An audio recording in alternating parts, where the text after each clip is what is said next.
Let's quickly introduce what is custom applications. Custom application development is the designing of software applications for users in an organization to fulfill specific business needs. Usually, it occupies areas of digital solutions which are not covered by ERPs, SaaS products, and COTS product. It is true that while on one hand it helps in solving business needs and drives efficiencies across organization, it also establishes the absolute need of end-to-end governance. Just looking at what we have today in custom apps portfolio of the organization, we already have a high number of applications. There are continuous demands for these solutions, and we see every month applications are added in stack. With that background being set, there are certain problems that has been visible for quite some time. With silo teams and platforms, business users were left to figure out on their own. If their cases were not addressed by these individual units, the absence of end-to-end strategy and governance has been leading to inconsistent technology choices, amplified tech debt, and TCO management, coupled with poor partner oversight. In order to address this, the Custom Maps Co.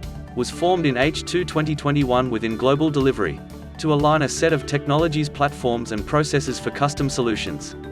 To start with, it has combined teams from the erstwhile low-code and pro-code team of international operations. Over a period of last few months, we have significantly achieved stabilizing some parts of it, and we still have good ground to cover.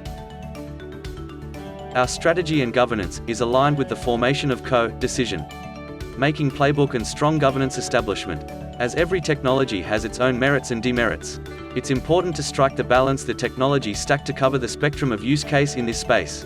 We take forward the historic platforms like OutSystems, Power Apps, and Tradition Pro Code Stack. In order to modernize this, we have recently added AWS Serverless to drive modernization across the board. We have worked very closely with enterprise architecture community to establish this and propagate in the organization. We have strong alignment with tech debt programs to accelerate. Parallelly, we are working on streamlining funding models and align on overall vendor strategy. As we approach 2022, our key priorities remain accelerating technical debt reduction through our playbook and operating model. We would continue to consolidate siloed application engineering teams with Europe and NAM. We are also heavily invested in the large program of third-party insourcing to bring efficiency around cost and drive economy of scale. And finally, we will continue to innovate the technology simplification and reusability in this space.